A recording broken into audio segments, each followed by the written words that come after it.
Hey, welcome back to my channel Endless Pages. I'm Liv and welcome to today's video, which is my January TBR.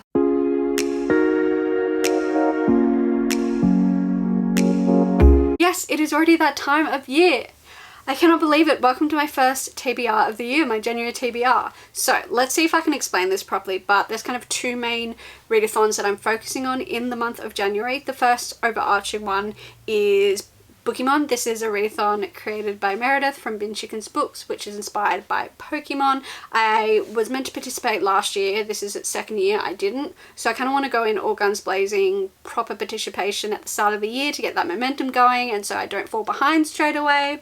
So there's a special Bookemon that you can get, catch by participating in another readathon that's happening in January. So I'm going to do that and participate. That readathon is TBRathon by Leandra the TBR Zero.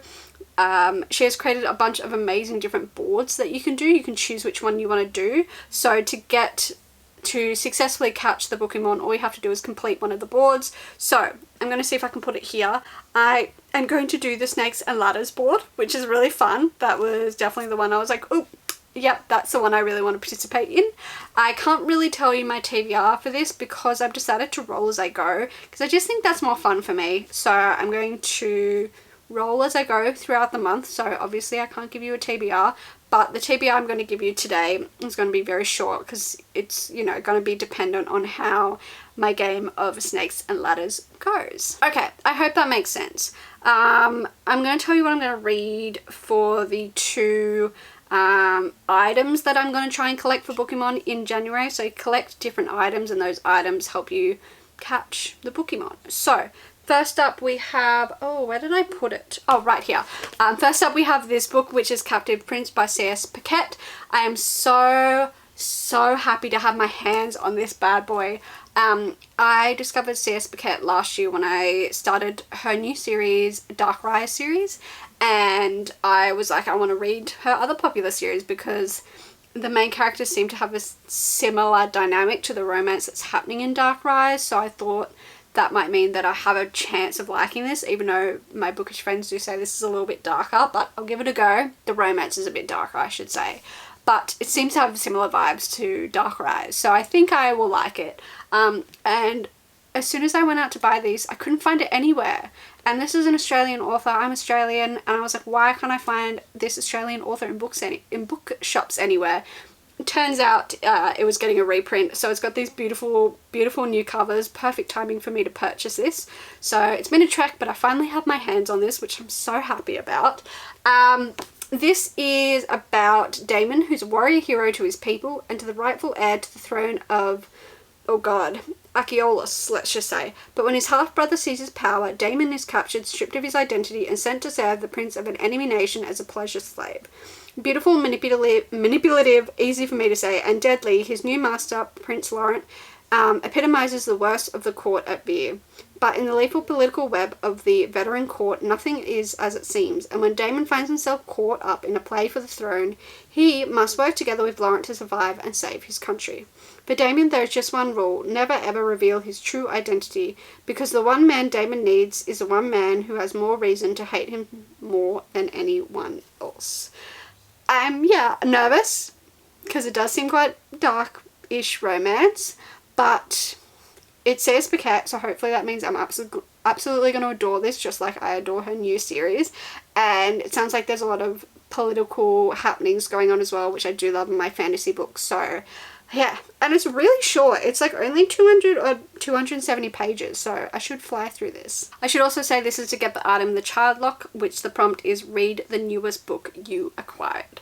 And this is the newest book I have acquired. Next book that ticks off a Bookemon prompt is Leave the Girls Behind by Jacqueline Bublitz. This is for the item Fairy Floss, which you have to read a book 12 months in a row that has pink, blue and yellow on the cover. So we've got blue, lots of blue as you can see, yellow in like the crime board string.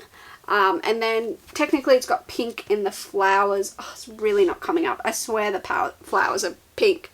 This is sadly not a sticker, which is the advertisement for her other book, which is why I picked this book up. This is another Australian author. I did read her other book, Before You Knew My Name, and it's now one of my favourites.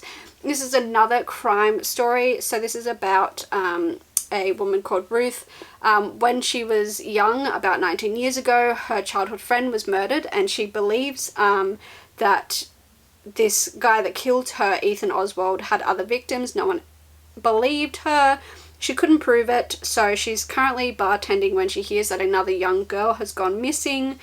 With the killer, Oswald, now deceased, she begins to suspect that he could have had an accomplice. So she crosses the globe from New York to New Zealand. She unlocks a part of herself that she hadn't dared revisit, bringing her perilously close to 3 different women. I can't read. The deeper she delves, the more she can't shake the feeling that none of them knows the truth about her childhood friend, about the missing girl, and perhaps most dangerously of all, about Ruth herself. I am scared to read this book because what if it doesn't live up to the hype of Before You Knew My Name, because that was a masterpiece, so yeah, I'm a little bit nervous. These next couple of books are just books I want to read. So the first is We Are the Ants by Sean David Hutchinson. This is a book that has been on my radar for years and years and years and years and years, and I've never picked it up, and enough was enough. It's gone on the TBR. You guys probably remember, it's been on so many previous TBRs, but not recently. So this is about a young guy called Henry.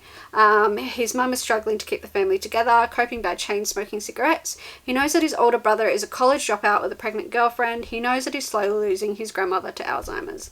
And he knows that his boyfriend committed suicide last year. What Henry doesn't know is why the aliens chose to abduct him when he was 13, and he doesn't know why they continue to steal him from his bed and take him aboard their ship. He doesn't know why the world is going to end, or why the aliens have offered him the opportunity to avert the impending disaster by pressing a big red button. But they have, and they've only given him 144 days to make up his mind. The question is whether Henry thinks the world is worth saving. That is, until he meets Diego, an artist with a secret past who forces Henry to question his beliefs, his place in the universe, and whether any of it really matters. But before Henry can save the world, he's got to figure out how to save himself, and the aliens haven't given him a button for that. This sounds really moving, and I'm so intrigued by this premise. I think it is such a cool premise. I can't speak. Yeah, it's such a cool premise. I'm so intrigued by this. I haven't heard a lot of people talk about it, but ever since I first read the blurb, I have always thought about this book and always been so curious about it. So let me know if you've read it, because it sounds beautiful. Next up, for my series goal, if you haven't seen my series goal, it is in my 2025 goals video. If you haven't seen that, I'll pop it up in the cards. But yeah, I want to read 1 series a month, a continuation, and rereads of books to continue on with the series count. So let me explain that better. So I want to reread the series so I can pick up the latest books in this Percy Jackson series, the most recently published ones. So rereading this to work my way up to the new book counts as my series goal. So yeah, Percy Jackson and the Lightning Thief, I want to reread this to continue on. And because I believe I've only ever read this book once, and it's absolutely fantastic, so I cannot wait to delve back into this world that I absolutely adore. The last book I want to read in January is Empire of Silence by Christopher Racchio. I think that's how you pronounce that. The first book in the Sun Eater series. I've heard only amazing things about this book, but it's so chunky and intimidating. So the blurb says, it was not his war. On the wrong planet at the right time for the best reasons, Hadrian Marlowe started down a path that could only end in fire. The galaxy remembers him as a hero, the man who burned every last alien from the sky. They remember him as a monster, the devil who destroyed a sun, casually annihilating 4 billion human lives, even the emperor himself against imperial orders. But Hadrian was not a hero, he was not a monster, he was not even a soldier. Fleeing his father and future as a torturer, Hadrian finds himself stranded on a strange backward world, forced to fight as a gladiator and navigate the intrigues of a foreign planetary court. He will find himself fighting a war he did not start for an empire he does not love against an enemy he will never understand. So, another one that I'm quite intimidated by, but I think it's about time I start this series. I'm so curious about it. I keep seeing so many recommendation videos about it, and although I could only get this copy from the library with the ugly cover, I'm still very, very excited to jump into this world and hope I adore it as much as everyone else seems to.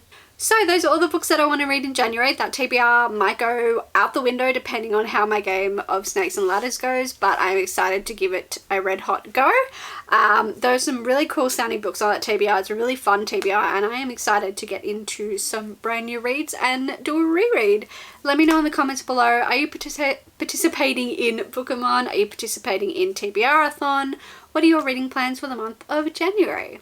Thank you so much for watching. Give this video a like if you enjoyed, subscribe if you'd like to see more of my content, and I will see you in whatever the hell I post next. Bye!